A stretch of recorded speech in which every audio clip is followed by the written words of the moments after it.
Hello बच्चों, तो इस वीडियो में हम करने वाले हैं मैथमेटिक्स बेसिक का लास्ट ईयर पेपर जो मार्च 2024 में हुआ था। और इस पेपर का हम सेक्शन डी करेंगे इस वाले पार्ट में, और बाकी सेक्शन ए बी सी जो हम प्रीवियस पार्ट में कर चुके हैं, जो हमने इसी चैप्टर की जो इसी पेपर की जो सीरीज चली है, ठीक है। उसमें हमारे पास बाकी सेक्शन जो कंप्लीट कर चुके हैं, हम सेक्शन डी पे पहुंचे हैं, तो अब सेक्शन डी करेंगे और इसमें ही हम सेक्शन ई भी कंप्लीट करेंगे, ठीक है। तो चलिए शुरू करते हैं। अब देखो, सबसे पहले हमें इस क्वेश्चन में क्या दिया हुआ है, हम ये लॉन्ग टाइम का आंसर है, ये चीज़ समझो पहले। और दूसरा हमारे पास इसमें हमारे पास क्वेश्चन कितने होंगे, 4 होंगे, और हर एक क्वेश्चन कितने मार्क्स का होगा, हमारे पास 5 मार्क्स का होगा, ठीक है। तो ये चीज़ हमें यहाँ पे ध्यान रखनी है।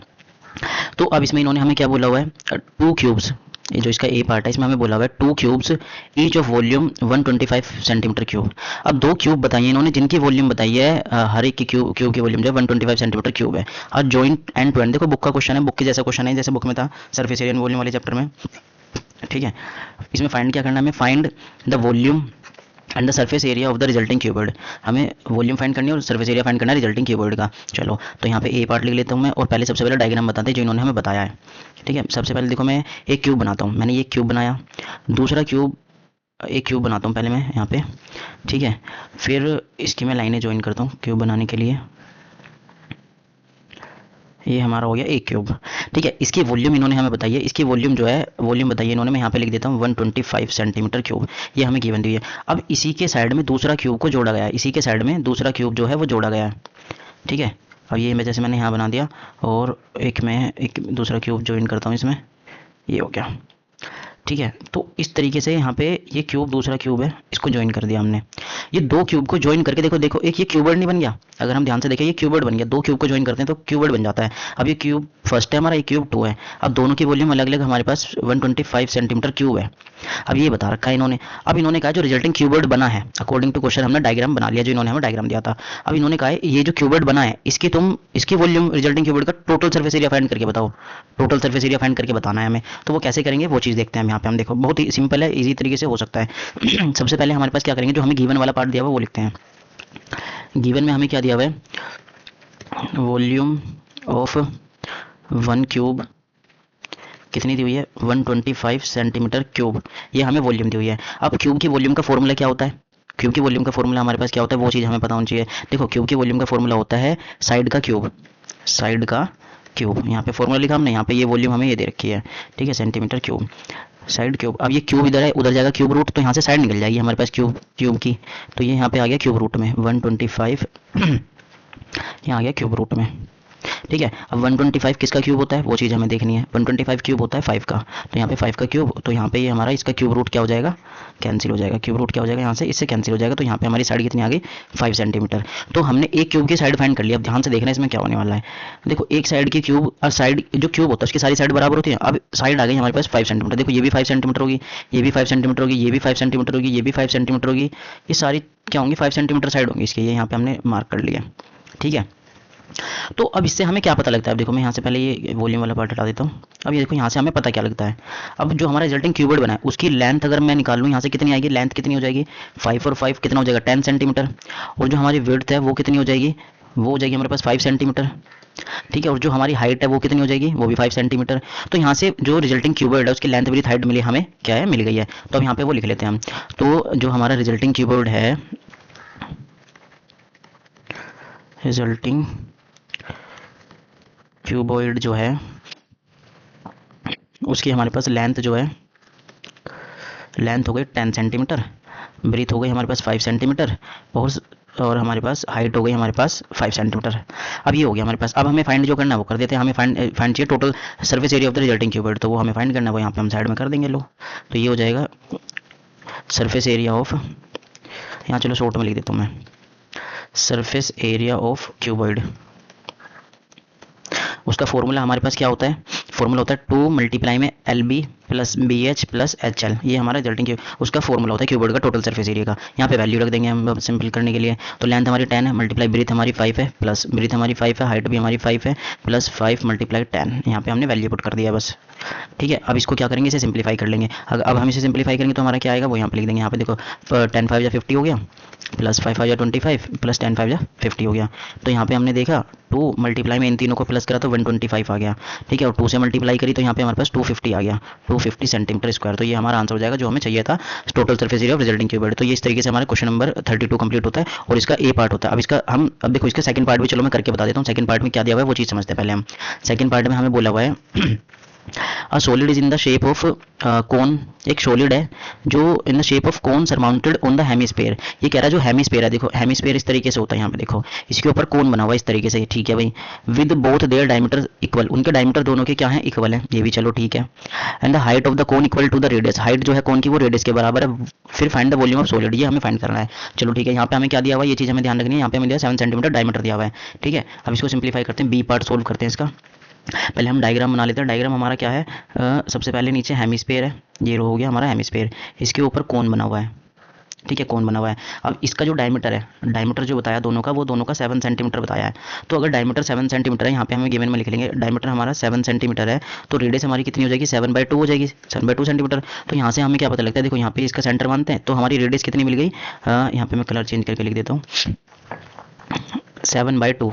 और इन्होंने बताया जो हाइट है वो भी 7/2 है, क्योंकि रेडियस के इक्वल है, ये चीज़ इन्होंने हमें बताई है 7/2, ये चीज़ हमें मिल गई, ठीक है। फिर हमारे पास जो पार्ट आता है, अब हमें फाइंड करना है वॉल्यूम, फाइंड करनी है टोटल सॉलिड की हमें वॉल्यूम फाइंड करनी है। तो हम यहाँ पे लिखेंगे volume of solid of the solid. तो देखो वो कैसे आएगी, वॉल्यूम ऑफ हेमिस्फीयर आएगी हमारे पास, volume of hemisphere plus volume of cone, ठीक है, इन दोनों को प्लस करके आएगी यहाँ पे। अब वॉल्यूम ऑफ हेमिस्फीयर का फॉर्मूला होता है हमारे पास 2/3 पाई आर क्यूब, प्लस हमारे पास ये देखो हमें फाइंड करना है, यहाँ पे सॉल्यूशन लिख रहा हूँ मैं, तो ये चीज़ हमें फाइंड करनी थी, वो यहाँ पे हम लिख रहे हैं। अब हमारे पास क्या है, वॉल्यूम ऑफ कोन का फॉर्मूला होता है 1/3 पाई आर स्क्वायर एच। अब यहाँ से इसे हम सिंप्लीफाई करते हैं, देखो वो रेडियस दोनों की सेम है और हाइट भी सेम है, तो देखो मैं यहाँ पे क्या लिख सकता हूँ, ध्यान से देखना, 2/3 हमारे पास ये है और पाई की वैल्यू हम रखेंगे 22/7 यहाँ पे, ठीक है। तो यहाँ पे हमारे पास हो जाएगा, देखो कॉमन भी ले सकते हैं, पहले हम कुछ पार्ट इसका जो है कॉमन भी ले सकते हैं, वो कॉमन लेके करेंगे तो भी सिंप्लीफाई हो जाएगा, कॉमन वाला पार्ट इजी रहेगा। तो देखो अब यहाँ पे मैं क्या करता हूँ, पाई कॉमन आ रहा है, 1/3 कॉमन आ रहा है, 1/3 कॉमन आया, मल्टीप्लाई में पाई कॉमन आ गया 22/7। ये चलो मैं कॉमन वाला पार्ट लिखता हूँ पहले, पाई कॉमन आया और आर स्क्वायर कॉमन आ गया, ठीक है। फिर हमारे पास अंदर क्या बचा, देखो यहाँ पे इसमें से 1/3 गया है तो यहाँ पे 2 बचा, 2, और यहाँ से आर स्क्वायर गया तो मल्टीप्लाई में एक आर बचा, प्लस यहाँ से 1/3 गया, पाई गया, आर स्क्वायर गया तो सिर्फ एच बचा, यहाँ एच लिख दिया हमने, ठीक है। 1/3 मल्टीप्लाई में पाई की वैल्यू 22/7 होती है हमारे पास, वो लिखी। रेडियस हमारी 7/2 है, तो इसका स्क्वायर मतलब 7/2 दो बार आ जाएगा यहाँ पे, ठीक है। फिर यहाँ पे हमारे पास जो है क्या बोलते हैं, अब 2 मल्टीप्लाई में 7/2 यहाँ पे लिखेंगे, प्लस में हाइट भी क्या है हमारी 7/2, ठीक है। तो अब ये चीज़ हो गई है हमारे पास। अब यहाँ पे इसे हम सिंप्लीफाई कर लेंगे आगे, देखो 7 से 7 कैंसिल आउट हुआ, 2 से ये हमारे पास कितने पे कैंसिल आउट हो गया, 11 पे, ठीक है, ये ऐसे कैंसिल आउट हो गया। फिर हमारे पास आता है ऊपर क्या बचेगा हमारे पास 77/6, नीचे 3 2 6 हो गया, 11 7 77 मल्टीप्लाई में यहाँ पे 2 से 2 कैंसिल आउट हुआ, तो यहाँ पे हो गया हमारे पास 7 + 7/2, 7 + 7/2। इसको सिंप्लीफाई करेंगे अगर हम, तो हमारे पास सिंप्लीफाई करके जो वॉल्यूम आएगी वो आएगी 134.75 सेंटीमीटर क्यूब। इसको जब हम सिंप्लीफाई करें, देखो एलसीएम लेके इसे सोल्व करेंगे ना, चलो मैं एक स्टेप यहाँ पे लिख देता हूँ, 77/6 मल्टीप्लाई में एलसीएम लिया यहाँ पे 14 + 7 डिवाइड बाय यहाँ पे हो जाएगा 2, ठीक है। अब इसे आगे सिंप्लीफाई करेंगे तो हमारे पास आएगा 77/6 मल्टीप्लाई में यहाँ पे 21/2 हो जाएगा। अब इसको मल्टीप्लाई करके डिवाइड करेंगे, काटेंगे तो हमारे पास ये आएगा 134.75 सेंटीमीटर क्यूब, ठीक है। वॉल्यूम फाइंड करनी थी ना, वॉल्यूम इस तरीके से यहाँ से हटा के मैंने यहाँ लिख दिया, ये हमारा आंसर हो जाएगा। तो इसका बी पार्ट भी हमारा यहाँ पे कंप्लीट हो जाता है। तो चलिए नेक्स्ट क्वेश्चन करते हैं, क्वेश्चन नंबर 33। इसमें हमें क्या दिया हुआ है वो चीज़ हम समझते हैं। अब इसमें क्या कह रहा है, ये ट्रिग्नोमेट्री हाइट एंड डिस्टेंस का फॉर्मूला है, ठीक है। तो इसमें फॉर्मूला का क्वेश्चन है, तो इसमें हमें क्या दिया हुआ है वो चीज़ देखते हैं। ये कह रहा है हमारे पास contractor plan to install 2 slides. देखो ये एनसीईआरटी बुक के जैसा ही क्वेश्चन है, ठीक है, बस वैल्यू चेंज करी हुई है, नहीं तो सेम ही क्वेश्चन है, ठीक है, जो एनसीईआरटी बुक में क्वेश्चन है। अब उन्हें क्या करना है, कॉन्ट्रैक्टर है, प्लान करता है to install 2 slide for a children to play in a park. Park में एक स्लाइड बनानी है उन्हें, ठीक है, वो स्लाइड हम बना देते हैं, अलग अलग स्लाइड दी होगी, वो अलग अलग स्लाइड हम यहाँ पे क्या करेंगे, बना देंगे। फिर उनका for the children below age, क्या बोलते हैं, जो चिल्ड्रन है जिनकी एज 6 ईयर से कम है, ही prefer have a slide whose top height जो होगी उसकी कितनी 2 मीटर होगी, and is inclined at the angle, inclined होगा 30 डिग्री पे, ठीक है भाई। वेयर एज ओल्डर चिल्ड्रन, जो बड़े बच्चे हैं उनके लिए क्या है, he want to have a step slide at a height of 4 metre, ठीक है, इंक्लाइंड एट 60 डिग्री पे बता दिया उन्होंने, ये चीज़ करनी है। तो ये कह रहा है what would be the length of the slide in each case, slide की लेंथ क्या होगी वो हमें बतानी है। अब देखो क्वेश्चन को समझो ध्यान से, एक हमारे पास एक स्लाइड बन रही है इस तरीके से, ठीक है, ये स्लाइड होगी हमारे पास, स्लाइड 1 में यहाँ पे लिख भी देता हूँ कि ये हमारी स्लाइड 1 है। तो ये हमें जो गिवन दिया हुआ है वो चीज़ लिख रहे हैं। गिवन में हमारे पास जो स्लाइड है, फर्स्ट स्लाइड जो है, फर्स्ट स्लाइड है फॉर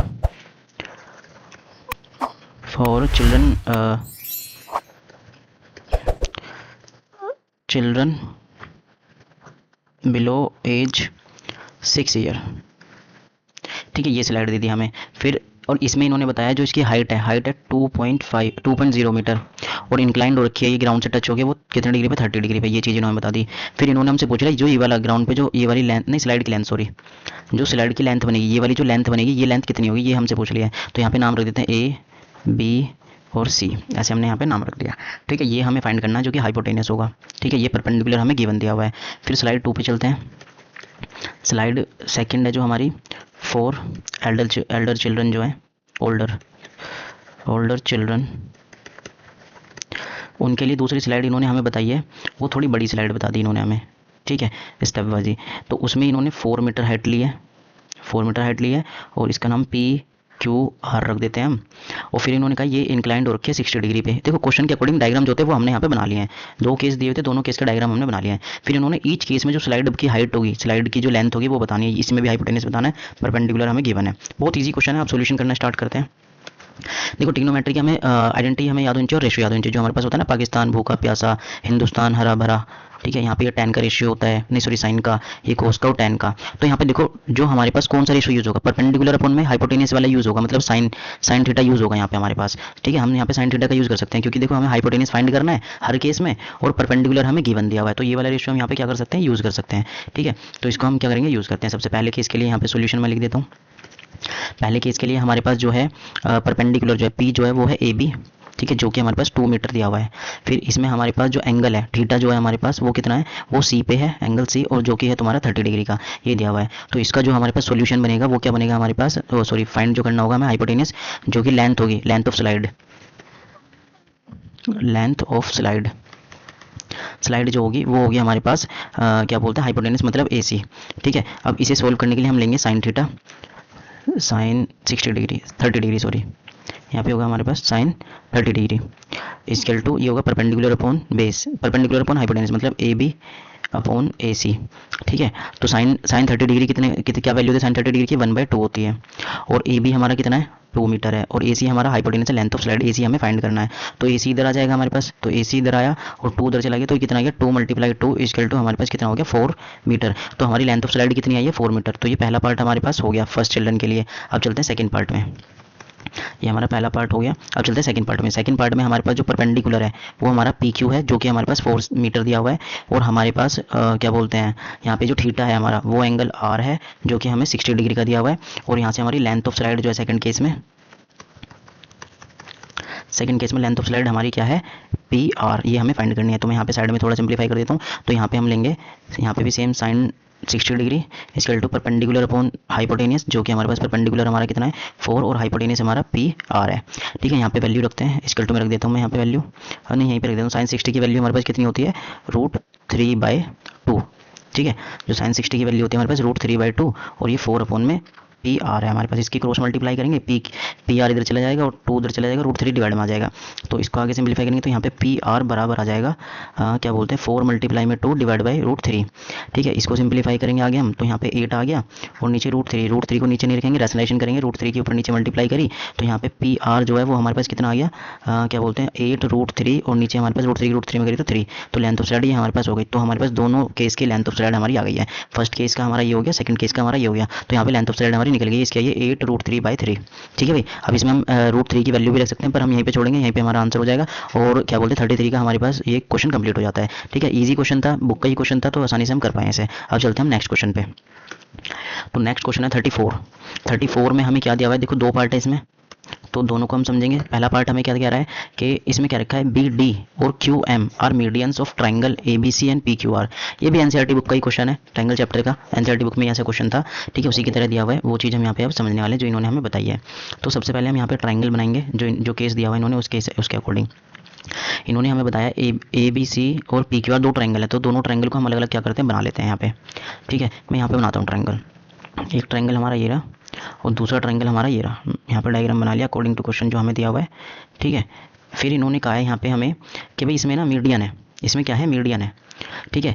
जो ए बी सी में हमारे पास मीडियन है वो बी डी है, यहाँ पे एक मीडियन बना लेता हूँ मैं, ये रहा मीडियन, ठीक है। इसमें भी एक मीडियन है, ये मैं यहाँ बना लेता हूँ, ठीक है। फिर इसका नाम रख देते हैं हम ए बी सी और D, A D sorry B D median है तो नाम तो उस हिसाब से रखने पड़ेंगे ना, बी डी मीडियन है तो बी ऊपर जाएगा, तो यहाँ ए बी सी लिख देता हूँ, यहाँ पे D median, B D median हो गया। और यहाँ पे क्यू एम मीडियन है तो क्यू एम यहाँ पहले लिख देता हूँ, तो फिर क्या हो जाएगा, पी क्यू आर, ये हमारा ट्रायंगल हो गए। अब इन्होंने मीडियन बताया, एक मीडियन की खासियत समझो तुम कि भाई मीडियन ना जो जिस पे मीडियन होता है जिस लाइन पे, उसको लाइन को हाफ ऑफ डिवाइड करता है। तो अगर हमारे पास ए डी और यहाँ पे क्या हो जाएगा, यहाँ पे क्या हो जाएगा, ए डी बराबर हो जाएगा डी सी के, ऐसे यहाँ पे क्या हो जाएगा हमारे पास पी एम जो है बराबर हो जाएगा एम आर के, ठीक है। मीडियन ने इसको क्या कर दिया, हाफ ऑफ इक्वली डिवाइड कर दिया, ये चीज़ हमें ध्यान रखनी है।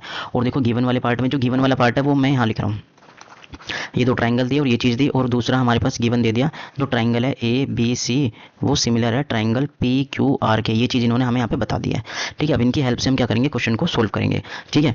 तो अब जो हमें प्रूफ करना है, अब टू प्रूफ वाला पार्ट भी लिखना होता है प्रूफ वाले क्वेश्चन में, तो यहाँ पे मैं टू प्रूफ वाला पार्ट भी क्या करता हूँ, लिख देता हूँ। तो जो हमारे पास टू प्रूफ वाला पार्ट है वो हमें क्या दे रखा है, गिवन चीज़ हमने लिख लिया है, और टू प्रूफ भी मैं यहाँ पे लिख देता हूँ। टू प्रूफ हमें दिया हुआ इन्होंने A B upon P Q बराबर है B D upon Q M के, ये हमें प्रूफ करके बताना है, ठीक है। तो ये चीज़ हमारी मेन है जो हमें प्रूफ करनी है। अब चलते हैं सॉल्यूशन पे। सॉल्यूशन में हम सबसे पहले क्या करेंगे, ध्यान से देखना, हमारे पास जो प्रूफ करना है वो चीज़ हम देखेंगे। हमारे पास जो ट्राइंगल है गिवन जो हमें दिया हुआ है, ट्राइंगल ए बी सी वो सिमिलर बताया ट्राइंगल पी क्यू आर के। जब ऐसा होता है, जब दो ट्राइंगल सिमिलर होते हैं उनके साइड के रेशियो आपस में क्या होते हैं, इक्वल होते हैं। ध्यान से, ये चैप्टर 6 की थ्योरम है, ध्यान से समझनी है। जब दो ट्राइंगल आपस में इक्वल होते हैं तो उसके साइड के रेशियो क्या होते हैं, आपस में इक्वल होते हैं। तो मैं इनकी साइड कौन कौन सी ले रहा हूँ, देखो कोरस्पॉन्डिंग साइड ए बी लेता हूँ, यहाँ पे मैं सबसे पहले क्या लिखूंगा, ए बी अपॉन इसकी ये वाली साइड लूँगा पी क्यू, ये लिख दी मैंने पी क्यू, बराबर लिखूंगा मैं ए सी अपॉन पी आर के, लिखूंगा मैं ए सी अपॉन पी आर के। ध्यान से देखो, इसकी मैंने ये वाली साइड ली, इसकी भी वाली साइड ली, इसकी बेस वाली साइड ली तो इसकी भी बेस वाली साइड ली, ये हमने लिख दिया यहाँ पे, ठीक है। क्योंकि ये हमारे पास सिमिलर ट्राइंगल है, बाय सिमिलर क्राइटेरिया भी लिख सकते हैं हम यहाँ पे, ठीक है। यहाँ पे हम बस ऐसे डॉट बना के लिख देंगे।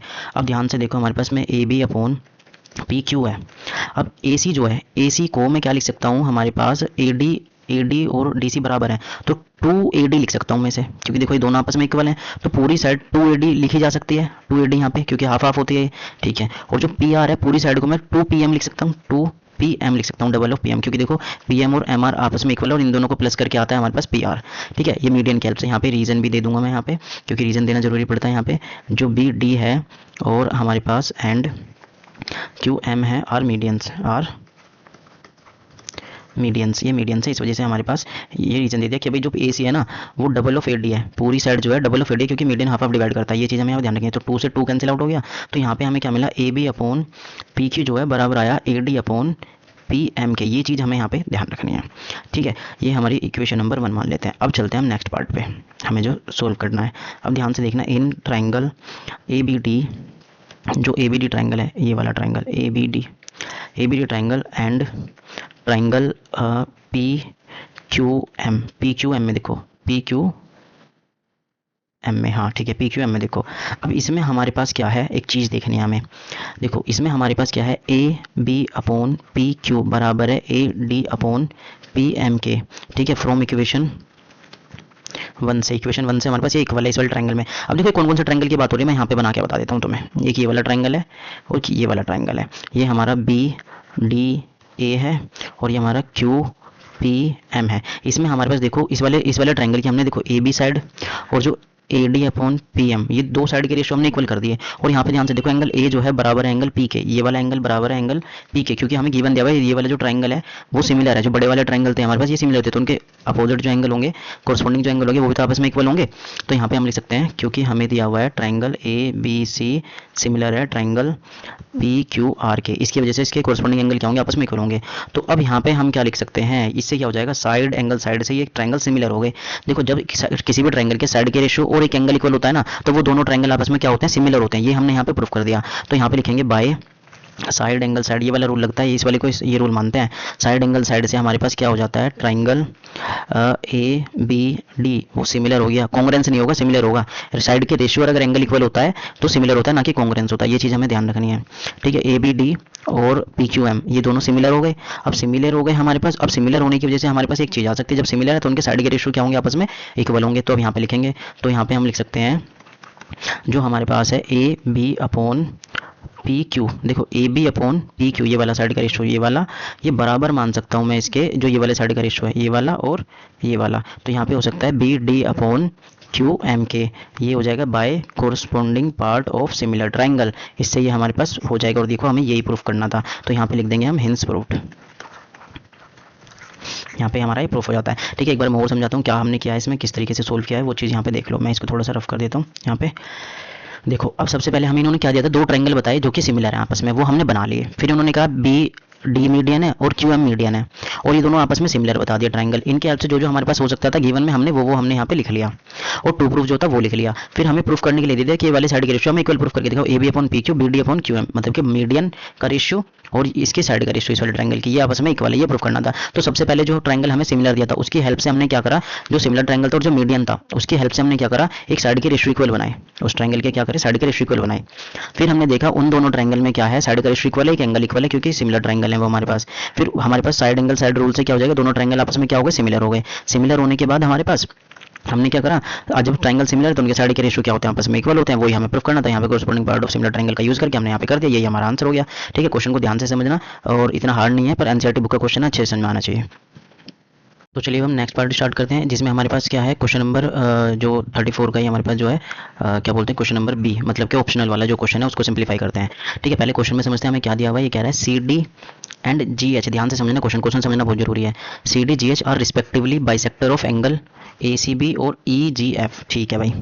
सच दैट डी और H lie on the side A B and F E, ठीक है, ये भी हमें बता दिया डी एच कहाँ पे लाई कर रहे हैं, of triangle A B C F E G, दो ट्राइंगल के ये सारी चीज़ें जो हैं। और इन्होंने बताया जो ए बी सी है एफ ई जी सिमिलर भी हैं, और प्रूफ करने के लिए दो पार्ट हमें दे दिए हैं, ठीक है भाई। जो इन्होंने हमें बता दिया उसके अकॉर्डिंग हम सबसे पहले क्या करते हैं, डायग्राम बना लेते हैं सिंप्लीफाई करने के लिए। तो पहले एक ट्राइंगल बना लेते हैं हम, ये रहा हमारा एक ट्राइंगल, ऐसे बना लिया यहाँ हमने। फिर बना लेते हैं दूसरा ट्राइंगल, ठीक है, दूसरा ट्राइंगल हम बना लेते हैं यहाँ पे। ये हो गया हमारे पास, दो ट्रायंगल बन गए। अब इनका नाम लिख देते हैं भाई, एक हमारा है ए, एक नाम यहाँ पे हम इस हिसाब से लिखेंगे जो हमें साइड चाहिए जहाँ पे, ठीक है, उस हिसाब से हम यहाँ पे लिखेंगे। तो लिख देते हैं यहाँ पे ए बी और सी, ठीक है भाई। फिर दूसरा नाम लिख देते हैं हम, दूसरा ट्रायंगल एफ ई और जी, ये दो ट्रायंगल के नाम हमने यहाँ पे लिख दिए। अब इन्होंने कहा है जो हमारे पास सी डी है ना, सी डी वो बाइसेक्टर है ए सी बी का, मतलब इस वाले एंगल का जो बाइसेक्टर है वो सी डी है, ये सी डी यहाँ पे बन रहा है। और इन्होंने कहा जो जी एच है वो बाइसेक्टर है एंगल जी का, तो एंगल जी का बाइसेक्टर है वो इस तरीके से बना हुआ है, लो ये हमने बना दिया यहाँ जी एच, ठीक है। क्वेश्चन के अकॉर्डिंग जो गिवन वाला पार्ट है वो हम यहाँ पे लिख रहे हैं, जो गिवन वाला पार्ट है हमारा वो हमारा यहाँ हो जाता है, ठीक है भाई। अब ये हमारे पास यहाँ पे होने के बाद हम क्या करेंगे, जो इन्होंने हमें बोला हुआ है, अब हम एंगल के नाम रखते हैं। यहाँ पे एंगल 1 डाल देता हूँ, यहाँ 2 डाल देता हूँ, एंगल 3 और एंगल 4 डाल देता हूँ, ठीक है। एंगल के नाम यहाँ पे हमने रिप्रेजेंट कर दिया, जिससे कि इजीली हमें सिम्प्लीफिकेशन करने में दिक्कत ना हो, ठीक है। ये हमने यहाँ पे लिख दिया। अब इन्होंने हमें गिवन में जो पार्ट दिया हुआ है, एक चीज़ हमें बताई है कि ट्राइंगल जो है ना, जो ट्राइंगल है ए बी सी वो सिमिलर है, वो ट्राइंगल एफ ई जी के सिमिलर है। देखो गिवन वाला पार्ट पहले लिखना होता है, ये चीज़ हमें ध्यान रखनी है, जो गिवन वाला पार्ट है, ठीक है। अब अगर यहाँ पे स्पेस होता तो मैं यहाँ पे लिखता, पर मैंने यहाँ से लिखना स्टार्ट करा क्योंकि ये वाला स्पेस यहाँ पे हमारे पास एक्स्ट्रा था, तो ये हमने यहाँ पे लिख दिया, गिवन ये दे रखा। अब गिवन की वजह से हमारे पास क्या हो जाएगा, एंगल ए जो है बराबर हो जाएगा एंगल एफ के, ठीक है भाई। एंगल बी जो है बराबर हो जाएगा एंगल ई के, और एंगल सी जो है एंगल बराबर हो जाएगा एंगल जी के। ये हमें यहाँ पे गिवन में मिल गया। अब सोल्यूशन करना स्टार्ट करते हैं। सबसे पहले पहला पार्ट करेंगे। पहले पार्ट में हम क्या, हम सिमिलर करते हैं। सबसे पहले हमें जो गिवन दिया हुआ है वो लिख लेते हैं हम। हमारे पास जो एंगल सी है वो बराबर है एंगल जी के, ठीक है। ये हमारा क्या है, गिवन, ये गिवन दिया हुआ है। फिर यहाँ पे हमने देखा अगर मैं इसका हाफ करता हूँ, एंगल सी बराबर एंगल हाफ करते हैं एंगल जी का, तो हमारे को क्या मिलेगा, इसको मैं बोल सकता हूँ एंगल इन दोनों का हाफ भी आपस में इक्वल होगा। हाफ क्या है हमारे पास 1 और इसका 3 हो जाएगा और 2 और 4 हो जाएगा। तो यहाँ से हमें हाफ करने से क्या मिलेगा, एंगल 1 बराबर आ जाएगा एंगल क्या बोलते हैं 3 के, और एंगल 2 बराबर आ जाएगा एंगल 4 के। क्यों बोल रहा हूँ मैं, देखो ध्यान समझो, जो ये वाला एंगल है वो इसके देखो पूरा एंगल जब आपस में बराबर तो उनका हाफ वाला पार्ट भी तो बराबर होगा। एंगल 1 बराबर आ गया एंगल 3 के और एंगल 2 बराबर आ गया एंगल 4 के, क्योंकि हमने इनका क्या कर दिया, हाफ कर दिया। ठीक है, और ये हम रीजन भी दे सकते हैं, जो हमारा है C D and G H वो क्या है, बाइसेक्टर है, बाइसेक्टर है। इस वजह से हमने हाफ करा तो हमारे को क्या मिल गया, ये चीज़ मिल गई, हमें एंगल आपस में इक्वल मिल गए। ठीक है, अब देखते हैं इन ट्राइंगल, इनका यूज़ होगा इसलिए हमने यहाँ पे लिखा in C D A C D and triangle F G H. इन दोनों ट्राइंगल में ध्यान से देखो, हमारे पास इन दोनों ट्राइंगल को हमें सिमिलर करना है। ये कौन कौन से ट्राइंगल है मैं यहाँ पे बना के बता देता हूँ एक बार तुम्हें, कौन कौन से ट्राइंगल है। ए सी डी ऊपर वाला ट्राइंगल जो ऐसे बन रहा है, ए सी डी ये वाला ट्राइंगल है हमारे पास इस तरीके से जो बन रहा है, एफ जी एच। इन दोनों ट्राइंगल में देखो ये वाला एंगल इसके बराबर है, ये एंगल हमारा कितना है 2 और एंगल ये हमारा 4 है, आपस में इक्वल है। और एंगल ए और एंगल एफ पहले से ही वो हमें इक्वल दिया हुआ है गिवन वाले पार्ट में। तो यहाँ पे हम लिख सकते हैं कि यहाँ पे जो एंगल 2 है बराबर है एंगल 3 के, और एंगल ए जो है बराबर है एंगल एफ के। तो यहाँ पे क्या हो जाएगा, बाय एंगल क्राइटेरिया। ठीक है, यहाँ पे लिखना पड़ेगा ये रीजन, क्राइटेरिया एंगल क्राइटेरिया क्या हो जाएगा, जो ट्राइंगल है हमारे पास ट्राइंगल ए सी डी वो सिमिलर हो जाएगा ट्राइंगल एफ जी एच के, सिमिलर हो गया। अब इसके सिमिलर होने से तो मैं यहाँ पे लिख सकता हूँ, ठीक है, इसके सिमिलर होने से हम क्या लिख सकते हैं, देखो यहाँ पे स्पेस थोड़ा कम है, मेरे को इधर लिखना पड़ रहा है। जब दो ट्राइंगल आपस में सिमिलर होते हैं तो उनके साइड के रेशियो क्या होते हैं, आपस में इक्वल होते हैं। तो ध्यान से देखो, जो सी डी है और जी एच है वो किस में आ रहा है, C D upon G H ये वाला, ठीक है, कोरस्पॉन्डिंग। तो यहाँ पे मैं लिख सकता हूँ C D upon G H बराबर हो गया, दूसरी साइड कौन सी है, A C upon F G, A C upon F G हो गया। अब यही हमें प्रूफ करना था, पहला पार्ट प्रूफ हो गया। ठीक है, तो यहाँ पे हमारे पास पहला पार्ट क्या हो जाता है, प्रूफ हो जाता है। अब देखो ये चीज़ हमें पहले ही सोचनी पड़ती है सॉल्यूशन में करने से पहले, कि भाई जो हमारा ये वाला पार्ट है, कि भाई हमें जो पहला पार्ट प्रूफ करना है C D upon G H, ये कौन सा ट्रायंगल में आ रहा है, देखो सी डी यहाँ आ रहा है और जी एच इस वाले यहाँ आ रहा है, और ए सी कहाँ आ रहा है, ए सी इस वाले में आ रहा है और एफ जी इसमें। तो मतलब इन दोनों ट्रायंगल की हमें कुछ ना कुछ साइड लेनी पड़ेगी, इन दोनों को सिमिलर करना पड़ेगा। तो इन दोनों ट्रायंगल को हमने ले लिया और फिर इसको सिंप्लीफाई करना स्टार्ट कर दिया। तो ऐसे पता लगाते हैं हमें कौन से क्वेश्चन में किस तरीके से सोल्यूशन करना है। ठीक है, अब करते हैं हम इसका सेकंड पार्ट। जो सेकंड पार्ट है वो क्या है, वो चीज़ समझते हैं अब हम। सेकंड पार्ट तो बहुत ईजी है, आराम से कर सकते हैं हम। यहाँ पे लिखता हूँ मैं सेकंड पार्ट, लाइन ड्रॉ कर देता हूँ। सेकंड पार्ट में ध्यान से देखो, हमें चाहिए क्या, डी सी बी, ये ट्रायंगल बनाते हैं। डी सी बी कहाँ है, डी सी बी ये वाला ट्रायंगल, एक तो हमारा ये वाला डी सी बी, दूसरा ट्रायंगल है हमारे पास ऐसे, क्या बन गया ये, ठीक है। दूसरा ट्रायंगल हमारा एच जी और ई, एच जी ई, ये हमारा ट्रायंगल बना हुआ है। इन दो ट्रायंगल को सिमिलर करना है ये हमारे पास। तो हम देखते हैं in triangle D C B and triangle H G E, इन दोनों ट्रायंगल में हमारे पास क्या क्या इक्वल है, कैसे सिमिलर कर सकते हैं वो चीज़ देखो। देखो एंगल बी है हमारा, वो पहले से इक्वल है, गिवन वाला पार्ट एंगल बी बराबर ई के है, एंगल बी बराबर है एंगल ई के, ये गिवन है। ठीक है, दूसरा हमारे पास एंगल 1 जो है बराबर है एंगल 3 के, ये हमने लिखा हुआ है, प्रूव्ड अबव लिख सकते हैं इसे हम, प्रूव्ड अबव। ठीक है, ये हमने लिख दिया। तो यहाँ पे भी क्या हो जाएगा, बाय एंगल क्राइटेरिया क्या हो जाएगा, triangle D C B similar हो जाएगा ट्रायंगल एच जी ई के। यही हमें करना था, हो गया सोल्व फ्लो, दोनों पार्ट बहुत आसानी तरीके से हो गए। ठीक है, देखो ये हमें क्वेश्चन बहुत ध्यान से समझना है कि क्वेश्चन जो दिया हुआ है उसको फिर हम सिंप्लीफाई कर रहे थे वो किस तरीके से कर रहे हैं और वहाँ पे कौन सा स्टेप हम यूज़ कर रहे हैं, ये हमें समझना होता है। ठीक है भाई, तो ये हमारा क्वेश्चन यहाँ पे कंप्लीट हो जाता है। अब चलते हैं नेक्स्ट क्वेश्चन पे। नेक्स्ट क्वेश्चन हमारे पास क्वेश्चन नंबर 35। ठीक है, ये हमारे पास एपी का क्वेश्चन है, 5 चैप्टर एपी का क्वेश्चन है। इसको समझते हैं क्या दिया हुआ है।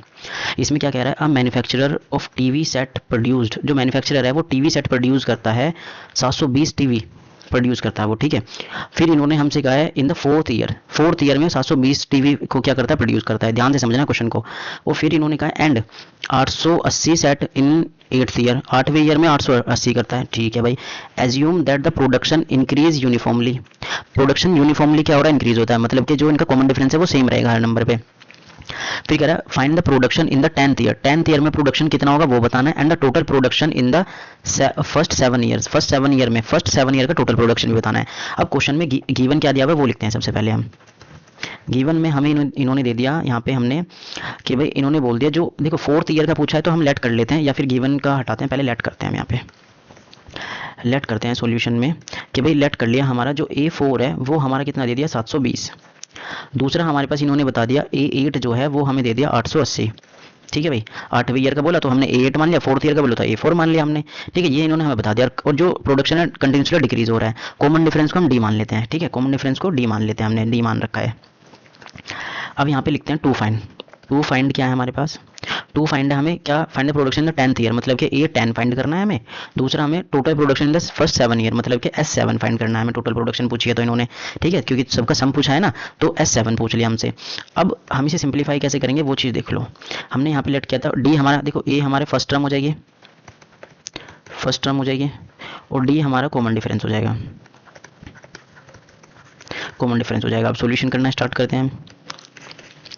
मुझे एक बताओ, जो हमें गिवन दिया हुआ है A4, जो A4 है, A4 का मतलब क्या होता है हमारे पास, A4 हमें 2720 दिया हुआ है। A4 का मतलब होता है A प्लस 3D, ठीक है, इक्वल टू 720। अब देखो जनरल फॉर्मूला AP का हमारे पास होता है, AN का फॉर्मूला क्या होता है, A plus n minus 1 into में D। अब इसमें देखो 4, मतलब कि ये जो 4 है ये n दिया हुआ है, यहाँ पे A4 रखता हूँ। A4 कितना हो जाएगा, A प्लस 4 माइनस 1 इंटू में D अगर मैं करता हूँ तो A4 कितना आ गया हमारे पास, A प्लस इसे माइनस करा 3D। अब देखो ये मैंने डायरेक्ट लिख दिया ना, A4 का फॉर्मूला क्या बना, A प्लस 3D। ठीक है, अब ये तो हम डायरेक्ट करेंगे ना, पेपर में थोड़ा ना हम ये सिंप्लीफाई करके बताएंगे, इतना टाइम थोड़ी ना होता है बोर्ड के पेपर में। ठीक है, ये चीज़ हम यहाँ पे डायरेक्ट लिखेंगे। अब ये लिख लिया, यहाँ से हमारे पास इक्वेशन 1 बन गई। फिर हमारे पास A8 जो दिया हुआ है वो हमारा कितना दिखा है, 880 दे रखा है। यहाँ पे A8 का मतलब क्या हो जाएगा, A प्लस 7D, एक कम करके यहाँ पे लिख देते हैं, ये हमारा 880 हो गया। इक्वेशन नंबर 2 हो गई। अब इन दोनों इक्वेशन को क्या कर लेंगे, हम एलिमिनेट कर लेंगे। तो यहाँ पे लिखेंगे एलिमिनेशन, एलिमिनेशन करेंगे इन इक्वेशन 1 एंड 2। इसमें एलिमिनेशन करेंगे तो हमारे पास क्या हो जाएगा, A प्लस 7D पहले लिख लेता हूँ मैं, ठीक है, और यहाँ पे लिख लेता हूँ A प्लस 3D, ये 720। इसको एलिमिनेट करा, माइनस माइनस माइनस, इससे कैंसिल आउट करा, यहाँ पे कट गया, 7 में से 3 गए, हमारे पास 4D बचा इधर, और यहाँ पे से माइनस करा 061। ठीक है, यहाँ पे D हमारा कितना आ गया, 160 डिवाइड बाई 4, इसे काटा तो हमारे पास कितना आया 40। तो कॉमन डिफरेंस हमारे पास कितना आ गया 40। तो यहाँ पे हम D लिख सकते हैं, D हमारा कितना आ गया, यहाँ पे लिखता हूँ, चलो D हमारा कितना आ गया 40 आ गया, यहाँ पे लिख लिया हमने। तो D हमारा जाता है 40, यहाँ पे लिख देता हूँ मैं। ठीक है, D हमारा 14 आ गया हमारे पास यहाँ पे फाइंड करने पे।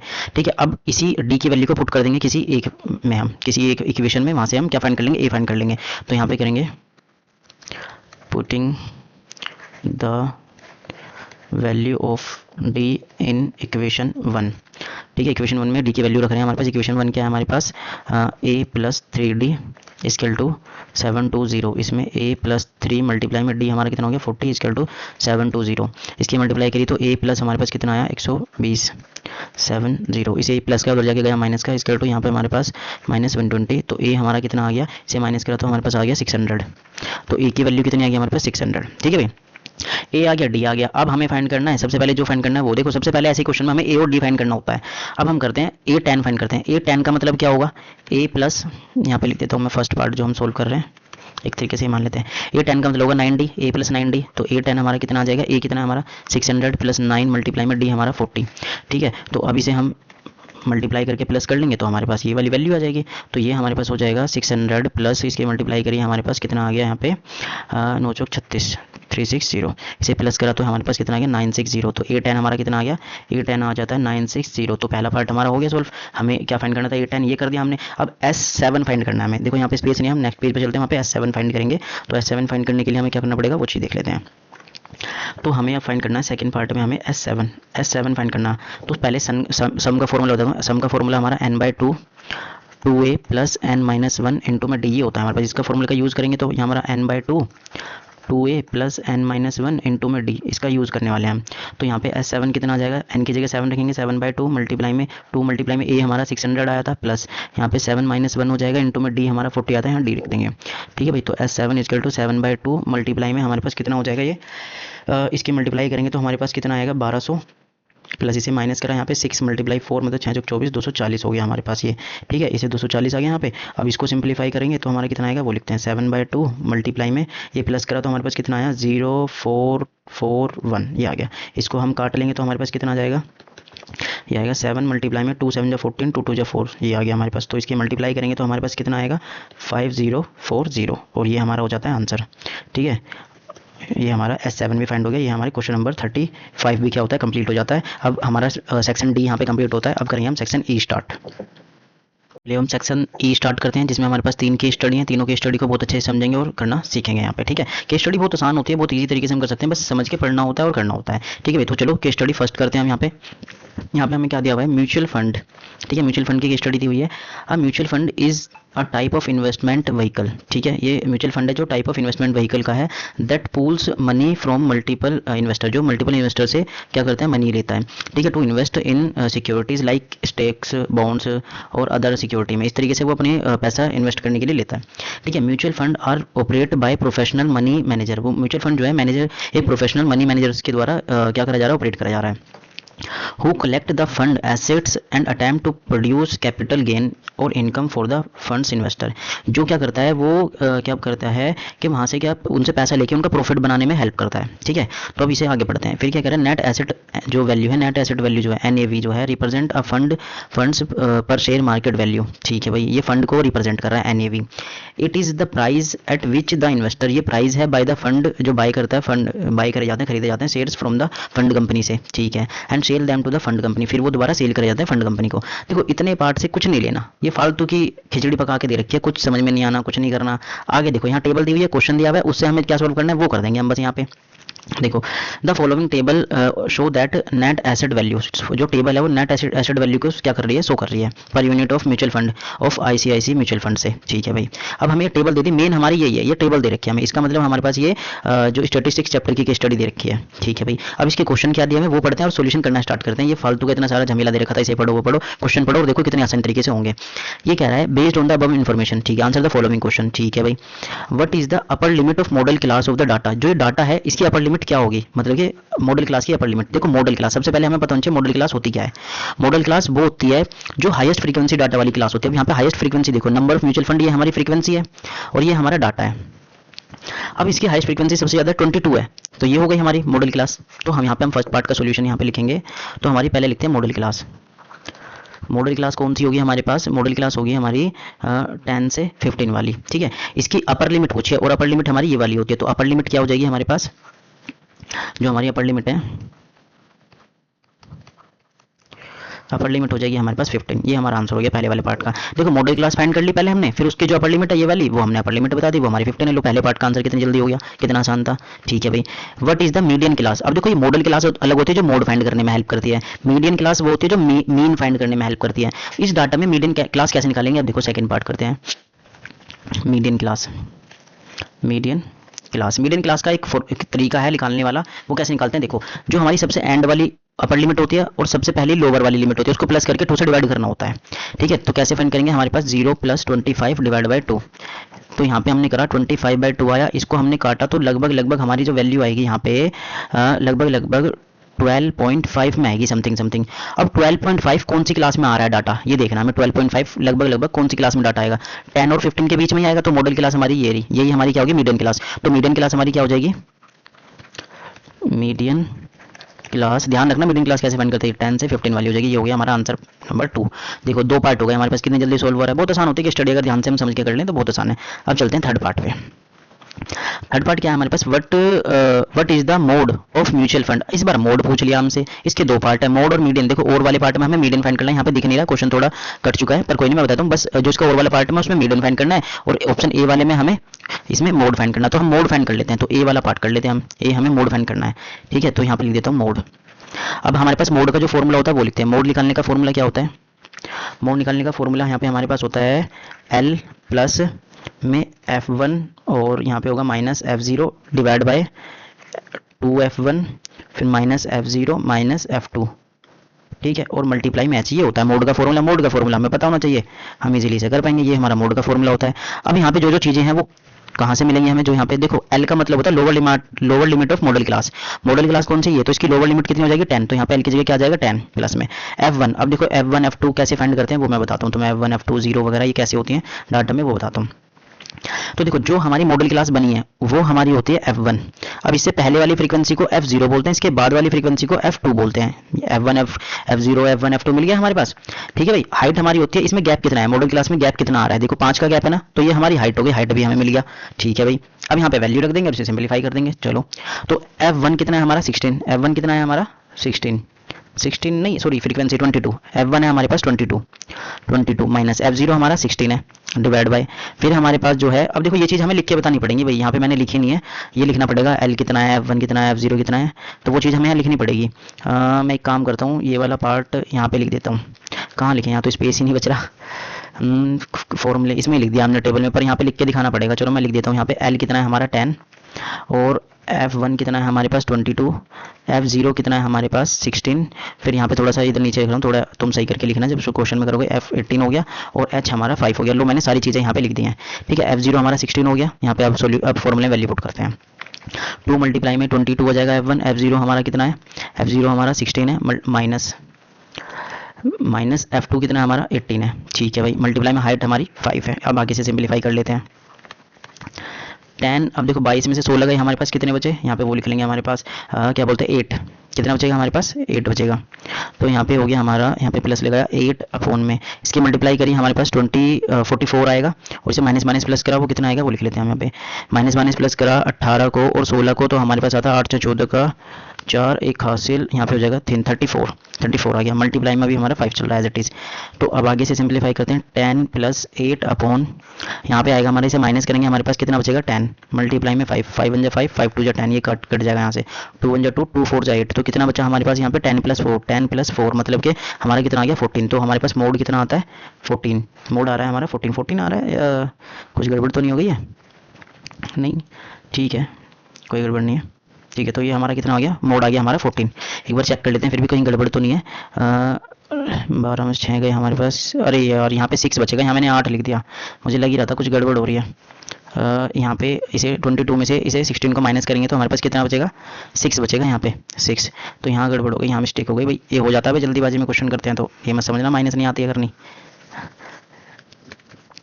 तो यहाँ पे हो गया 6 अपॉन में, यहाँ पे हमारे पास बचेगा 10, मल्टीप्लाई में 5, 5 1 जा 5, 5 2 जा 10, तो यहाँ पे हो गया 10, और इसे काटा 2 1 जा 2, 2 3 जा 6, 10 प्लस 3 मतलब कि हमारे पास कितना आ गया 14, तो हमारा आंसर हो गया मोड। तो हमारे पास केस स्टडी फर्स्ट हो जाती है हमारे पास कंप्लीट। अब चलते हैं नेक्स्ट केस स्टडी पे।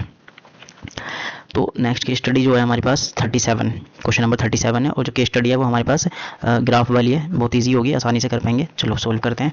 अब देखो इसमें हमें क्या दे रखा है, देखो क्वेश्चन हमें इन्होंने बता दिया, एक ग्राफ दे रखा है, इसमें ए पॉइंट मार्क कर दिया, बी मार्क कर दिया और सी मार्क कर दिया, ये चीज़ इन्होंने हमें बता दिया है, ठीक है। अब हम क्वेश्चन पढ़ते हैं और आंसर करना स्टार्ट करेंगे डायरेक्टली, ठीक है। तो हमारे पास इन्होंने क्या कहा है, what is the position of pole C, C की पोजीशन क्या है, पहले का आंसर लिखते हैं भैया। सी पॉइंट का है यहाँ, इसकी पोजीशन क्या है, देखो एक्स एक्सिस पे कितना जा रहा है ये 5 पे, वाई एक्सिस पे 4 पे, तो पोजीशन ऑफ सी क्या हो जाएगी हमारे पास, पहले पार्ट का आंसर कितना हो जाएगा हमारे पास, ये हो जाएगा हमारा एक्स एक्सिस पे हमारे पास कितना आ रहा है 5 और वाई एक्सिस पे कितना आ रहा है 4, तो पोजीशन ऑफ सी हमारे पास ये आ गई, सी के कोऑर्डिनेट हमारे पास ये आ गए, तो ये यहाँ पे हमने इजीली ऐसे लिख दिया, इस तरीके से हम इसे सिंप्लीफाई, तो यहाँ पे लिख भी सकते हैं। चलो मैं पूरा ही लिख के बताता हूँ, position of C, position of C वो हो जाएगी हमारे पास 5,4, ये हो गया, पहले पार्ट का आंसर हो गया हमारे पास। अब चलते हैं सेकंड पार्ट पे। सेकंड पार्ट हमें क्या बोला है वो देखते हैं। सेकंड पार्ट में बोला है what is the distance of the pole from the corner O of the park. अब ये जो है ओ हमारा, ये ओरिजिन दे रखा है ओ, मैं यहाँ पे कलर चेंज करता हूँ भाई, दिख नहीं रहा है थोड़ा, ये हमारा ये वाला पॉइंट है और बी पॉइंट हमारा ये है, इसका जो है डिस्टेंस क्या होगा, डिस्टेंस हमें बताना है यहाँ से लेके यहाँ तक की दूरी, बी तक की दूरी कितनी होगी।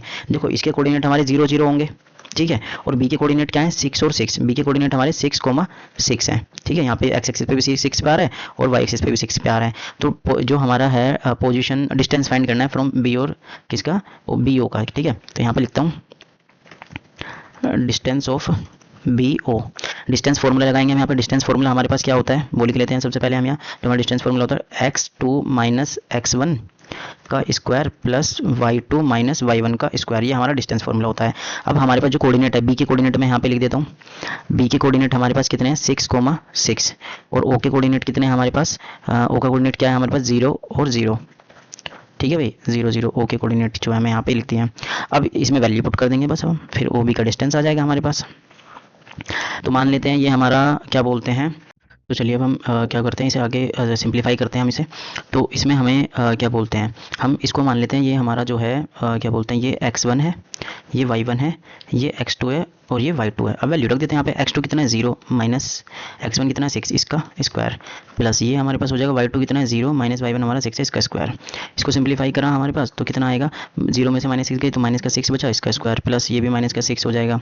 इसको आगे सिंप्लीफाई करा तो यहाँ पे हमारे पास देखो 6 का स्क्वायर करा 36, प्लस यहाँ पे 6 का स्क्वायर करा, यहाँ पे भी 36, फिर इसको प्लस करा, हमारे पास कितना आएगा, रूट में हमारे पास कितना आ जाएगा, ये 72। इसको हम रूट से बाहर निकालेंगे वैल्यू को, तो ये हमारे पास 6√2 आ जाएगा, या यहाँ पे भी 72 में छोड़ देते हैं, हमारा सेकंड पार्ट का आंसर हो जाता है यहाँ पे।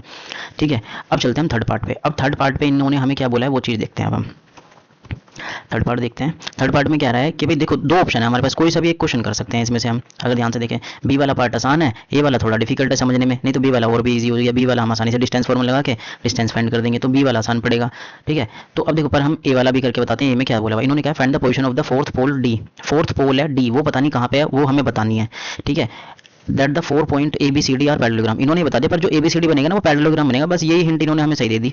ठीक है, ए बी सी डी एक पैरेललोग्राम बनेगा, तो हमारे पास जो A B C D parallelogram बनेगा, हम मान लेते हैं बी पॉइंट कहीं भी है, वो बी पॉइंट कहीं भी मान लेते हैं, हम मान लेते हैं जो ये एक डायग्राम बन रहा है ए बी सी डी, ये डायग्राम बनेगा हमारे पास। अब ए के कोऑर्डिनेट हम देख लेते हैं, ए के कोऑर्डिनेट हमारे 2 और 7 है, यहाँ पे देखो ग्राफ में 2 और 7 है। एक काम करते हैं, हम इसको नेक्स्ट पेज पे सोल्व करते हैं इसे, थर्ड पार्ट को। चलो यहाँ पे सिंप्लीफाई करते हैं, थर्ड पार्ट को सिंप्लीफिकेशन करते हैं। अभी इन्होंने हमें बता दिया ये हमारा पैरेललोग्राम बनेगा, ए बी सी और डी बनेगा। ए के कोऑर्डिनेट इन्होंने हमें जो बताए हैं, जो ग्राफ में बताए हैं, वो ए के कोऑर्डिनेट में यहाँ लिख देता हूँ। ए के कोऑर्डिनेट हमारे बताए हैं 2 और 7 जो ग्राफ के अकॉर्डिंग है। ठीक है, बी के कोऑर्डिनेट जो बनेंगे हमारे ग्राफ के अकॉर्डिंग, वो बनेंगे हमारे पास में 6 और 6 जो अभी हमने देखे थे। फिर सी के कोऑर्डिनेट जो बनेंगे हमारे पास, वो अभी हमने देखा था 5 और 4 थे। ठीक है, अब डी के कोऑर्डिनेट हमें नहीं पता, उसको हम एक्स और वाई मान लेते हैं। ठीक है, अब देखो ये हमने इस ग्राफ से सारे कोऑर्डिनेट यहाँ से ले लिए हैं। अब चलते हैं हम इसे सोल्व करने। तो सोल्व करेंगे जब हम, इन्होंने किस तरीके से करेंगे, देखो पैरेललोग्राम के जो डायगोनल्स होते हैं ना, वो एक दूसरे को बाइसेक्ट करते हैं। क्या करते हैं, बाइसेक्ट करते हैं मिड पॉइंट पे, मतलब कि बाइसेक्ट मतलब मिड पॉइंट का फॉर्मूला यूज करके हम इसे सोल्व कर सकते हैं। तो यहाँ पे हम कैसे लिखेंगे वो चीज़ देखो, जब भी पैरेललोग्राम दिया होगा ना, तो मिड पॉइंट का यूज़ करो, आसानी से हो जाएगा। ये एग्जाम्पल दिया हुआ है ऐसा एनसीईआरटी बुक में, तो हम लिखते हैं mid point of A C, diagonal A C का जो मिड पॉइंट है वो हमारे पास कैसे, वो बराबर होगा मिड पॉइंट ऑफ, मैं यहाँ पे लिख देता हूँ mid point of B D diagonal के, क्योंकि पैरेललोग्राम के डायगोनल जो है ना एक दूसरे को क्या करते हैं, बाइसेक्ट, ये इसका रीज़न है यहाँ पे। ठीक है, पैरेललोग्राम में से। तो अब मिड पॉइंट निकालेंगे, ए सी का मिड पॉइंट क्या होगा, मिड पॉइंट का फॉर्मूला हमारे पास, मैं तुम्हें यहाँ बताता हूँ। जो मिड पॉइंट का फॉर्मूला होता है वो होता है x1 + x2 डिवाइड बाय 2। ठीक है, और एक्स कोऑर्डिनेट निकालने का, और y1 + y2 डिवाइड बाय 2, ये होता है मिड पॉइंट का फॉर्मूला। अब देखो मिड पॉइंट ऑफ एसी, मतलब कि हमें मिड पॉइंट फाइंड करना है, ये वाला मिड पॉइंट। ठीक है, ये कैसे फाइंड करेंगे वो चीज़ हम देखते हैं यहाँ पे। तो मिड पॉइंट जो है हमारे पास क्या बोलते हैं, इस वाली एक्सिस का ध्यान से देखना, जो हमारे पास कोऑर्डिनेट होता है मिड पॉइंट ऑफ एसी और mid point of B D आपस में इक्वल है। तो मिड पॉइंट का इसमें जो फॉर्मूला बनेगा वो हम देखते हैं क्या बनेगा। एसी का मिड पॉइंट का मैं अलग यहाँ पे लिख देता हूँ। जो एसी का मिड पॉइंट का फॉर्मूला बनेगा, x1 क्या होगा इसमें, x1 ये मान लेता हूँ, और y1 ये मान लेता हूँ, और c का ये x2 मान लेता हूँ, और ये y2 मान लेता हूँ। ए और सी में, ए और सी के मैं अलग लिख लेता हूँ यहाँ पे। ए हमारा 2 और 7 है, और सी हमारा 5 और 4 है। तो ये x1 y1 x2 y2 mid point जो बनेंगे यहाँ पे ध्यान से देखो, हमारे पास 2 + 5/2 बनेगा x के लिए, और y के लिए हमारे पास बनेगा 7 + 4/2 बनेगा। तो ये बन रहा है हमारे पास। ठीक है, यहाँ से हम इसको कंपेयर भी कर लेंगे। फिर हम ऐसे ही हम क्या करेंगे यहाँ पे, बी डी, जो बी डी डायगोनल है, बी डी उसके जो पॉइंट्स होंगे, उसके पॉइंट्स क्या क्या होंगे, हमारा बी क्या होगा, बी हमारा 6 और 6 है, और डी जो पॉइंट है उसके हमें पता ही नहीं, उसको हमने एक्स और वाई मान रखा है। तो इसको x1 y1 x2 y2 यहाँ पे मान के चलेंगे। तो इसका जो मिड पॉइंट बनेगा x1 + x2, मतलब कि 6 + x डिवाइड बाई 2 हो जाएगा, और यहाँ से हमारे पास क्या होगा 6 + y डिवाइड बाई 2 हो जाएगा यहाँ पे। अब कंपेयर करेंगे, यहाँ पे क्या करेंगे, कंपेयर करेंगे कि भाई इसके मिड पॉइंट और इसके मिड पॉइंट आपस में इक्वल होते हैं। तो इसका जो मिड पॉइंट होगा x, उसकी वैल्यू हमारी कितनी आई है, वो ये 2 + 5 का मतलब 7/2। ठीक है, कोमा y वाली वैल्यू जो आई है इसकी, वो आई है हमारे पास 7 + 4 मतलब कि 11/2 ये आई है। अब ऐसे यहाँ पे इसके जो मिड पॉइंट, इसके मिड पॉइंट की x की वैल्यू जो आई है वो हमारे पास आई है, क्या बोलते हैं 6 + x डिवाइड बाई 2, और इसकी आई है 6 + y डिवाइड बाई 2, ये आई है y की वैल्यू। अब यहाँ से कंपेयर करेंगे, x वाले को x से कंपेयर करेंगे, तो यहाँ पे हम लिख सकते हैं कि 6 + x/2 बराबर होगा 7/2 के। अब 2 से 2 कैंसिल आउट हो गया, तो यहाँ पे 6 + x = 7 बचा, 6 इधर प्लस का हो जाएगा माइनस का, तो 7 - 6 कितना हो गया, x की वैल्यू कितनी आ गई यहाँ पे हमारे पास 6 आ गई। ठीक है, अब यहाँ से y को कंपेयर करेंगे, y को कंपेयर करेंगे 6 + y डिवाइड बाई 2 = 11/2 हो जाएगा। 2 से 2 नीचे कैंसिल आउट हो गया, तो 6 + y = 11 हो गया। यहाँ पे 6 इधर प्लस का हो जाएगा माइनस का, तो यहाँ पे हो जाएगा 11 - 6, तो यहाँ पे y कितना आ गया 5 आ गया। तो y आ गया हमारे पास 5। तो d के जो कोऑर्डिनेट आए हमारे पास कितने आए हैं 6,5, ये हमारा आंसर हो गया। तो d के हमें कोऑर्डिनेट बताने थे, वो हमने बता दिया। और देखो इसका और वाला पार्ट है, तो डिस्टेंस फाइंड करना, उसे तो कोई भी फाइंड कर सकता है, इसी का डिस्टेंस जो फाइंड करना है। ठीक है, वो तो बहुत आसान है। तो यहाँ पे हमारे पास इसका थर्ड पार्ट भी होता है, थोड़ा समझने वाला है। देखो ये बुक का एग्जाम्पल है, ठीक है। एनसीईआरटी बुक में एग्जांपल दिया हुआ है, मिड पॉइंट वाला पैरेललोग्राम वाला एग्जांपल है, उसमें भी हो सकता है, और ये शायद क्वेश्चन भी है। ठीक है, तो बस इसमें हमें क्या करना था, जब भी हमें मिड पॉइंट का यूज पैरेललोग्राम बोला हो ना, तो समझ जाओ वहाँ पे कहीं ना कहीं मिड पॉइंट का यूज हो रहा है इस वाले चैप्टर में।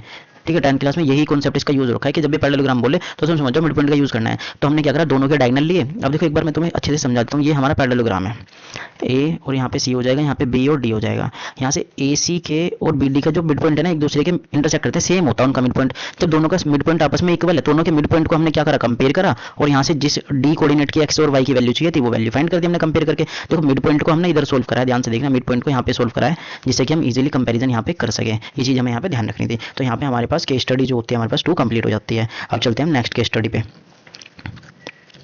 तो नेक्स्ट केस स्टडी हमारी 38 लास्ट क्वेश्चन होगा इस वाले पूरे पेपर का। यहाँ पे हमने पूरा पेपर यहाँ पे हमारा कंप्लीट हो जाएगा। पहले इस केस स्टडी को समझते हैं और यहाँ पे हमारा क्या हो जाएगा, पूरा पेपर कंप्लीट हो जाएगा, लास्ट केस स्टडी। और ये तो हम इस केस स्टडी को पढ़ेंगे और इजीली हम सोल्व करेंगे। ठीक है, तो लास्ट क्वेश्चन जो है हमारा, इसमें क्या कह रहा है, दीपानकर बाउट 3 नोटबुक्स 2 पेन।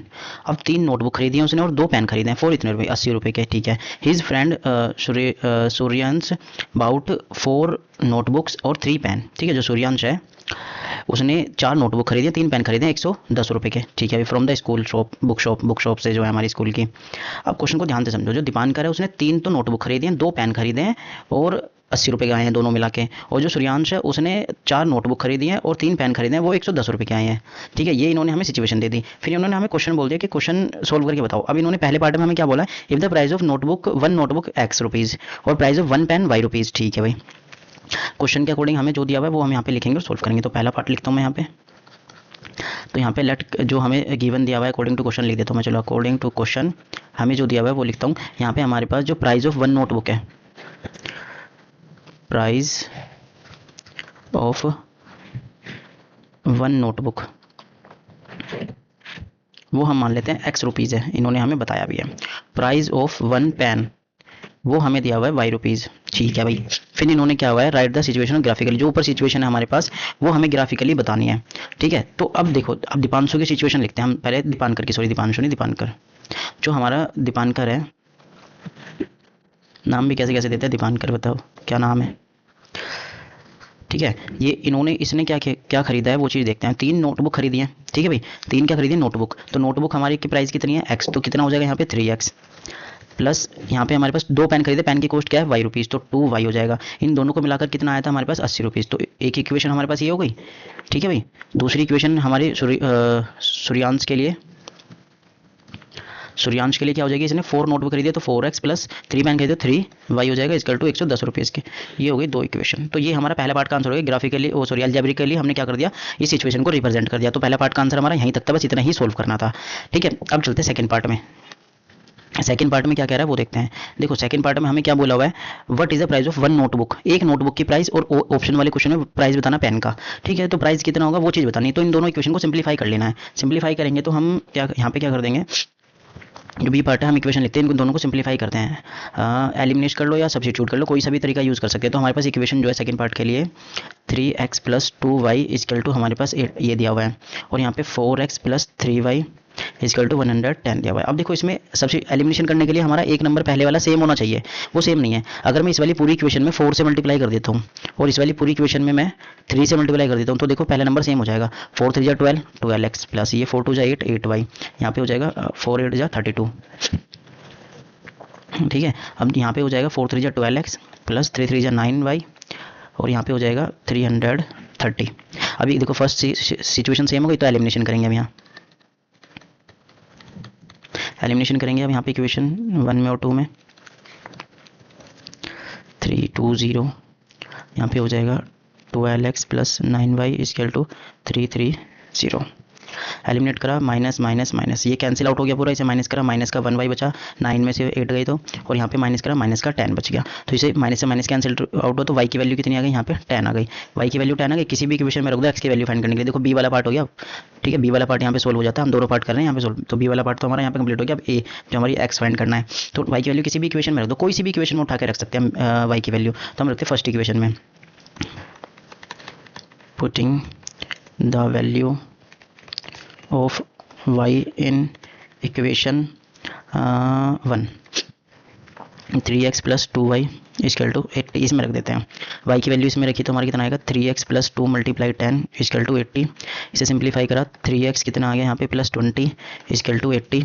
अब ये 20 उधर गया माइनस का, ठीक है, यहाँ पे लिख रहा हूँ मैं, यहाँ पे हो जाएगा 3x इजकल टू 80 माइनस 20 तो 60 आ गया। यहाँ पे x इजकल टू कितना हो जाएगा 60/3 काटा तो हमारे पास कितना आया 20। तो x की वैल्यू कितनी आ गई यहाँ पे 20। तो यहाँ पे हमारे पास अब इसका जो आंसर लिखेंगे हम यहाँ पे लिखेंगे, मैं यहाँ पे लिख रहा हूँ कलर चेंज करके, यहाँ पे लिख देता हूँ बी। ए पार्ट का भी ए पार्ट का आंसर हो जाएगा, ए पार्ट का आंसर हो गया हमारे पास। तो कॉस्ट कितनी आ गई, प्राइस ऑफ 1 नोटबुक, यहाँ पे लिख देंगे हम प्राइस ऑफ 1 नोटबुक कितनी आ गई 20 रुपीज़। ठीक है, बी पार्ट का इसका जो और वाला ऑप्शन है उसका कितना हो जाएगा, प्राइस ऑफ 1 पेन वो कितनी आ जाएगी 10 रुपीज़। तो दोनों हमारे पास क्या हो गए, सोल्व हो गए। ठीक है, तो दोनों हम यहाँ पे सोल्व कर पाए हैं। एक्स की वैल्यू भी फाइंड कर दी, यहाँ पे लिख भी देता हूँ, एक्स ये रहा हमारा और वाई ये रहा हमारा, ये हमारा आंसर हो गया इसका। दोनों पार्ट हो गए यहाँ पे कंप्लीट। अब चलते हैं इसके थर्ड वाले पार्ट में। थर्ड वाला पार्ट में क्या कह रहा है, what is the total amount to be paid by the Suryansh if he purchase. ये कह रहा है उसे टोटल अमाउंट कितना पे करना पड़ेगा अगर ही परचेज 6 नोटबुक और 3 पेन, तो कितना करना पड़ेगा। यहाँ पे स्पेस नहीं है तो हम नेक्स्ट पेज पे चलते हैं सोल्व करने के लिए। तो देखो उसने 6 नोटबुक खरीदी मतलब के 6x प्लस फिर उसके बाद उसने क्या खरीदा थर्ड पार्ट में 3 पेन मतलब के 3y ये खरीदा है। अब जो हमारा थर्ड पार्ट है उसको सिंप्लीफाई कर रहे हैं, बस x और y की वैल्यू यहाँ पे पुट कर दो। x हमारा कितना आया, x आया हमारा 20 प्लस y कितना आया हमारे पास 10, वैल्यू रखिए यहाँ पे। तो टोटल अमाउंट आ जाएगा हमारे पास 6 दूनी 12 120 3 30 हो गया यहाँ पे, तो कितना आ गया 150। तो टोटल अमाउंट ही तो फाइंड करना था क्वेश्चन में, देखो हमें टोटल अमाउंट फाइंड करना था, total amount of the paid by the Suryansh third case में। तो टोटल अमाउंट कितना हो जाएगा, अमाउंट पेड बाय सूर्यांश कितना हो गया 150 रुपीज़। तो यहाँ पे हमारे पास इसका थर्ड पार्ट भी क्या हो जाता है, कंप्लीट हो जाता है। और यहाँ इसी के साथ हमारा ये पेपर कंप्लीट होता है, यहाँ पे एंड होता है सारे पार्ट के वीडियो का। और क्या बोलते हैं, ये पूरा बेसिक का जो पेपर था हमने पूरा डिटेल सॉल्यूशन को समझाया, हमने बहुत अच्छे तरीके से समझाया और हर एक क्वेश्चन को डिटेल तरीके से समझाया हुआ है। सारे पूरे पेपर को अच्छे से समझना और अगला जो पेपर आएगा उसको तुम अच्छे से कर पाओगे।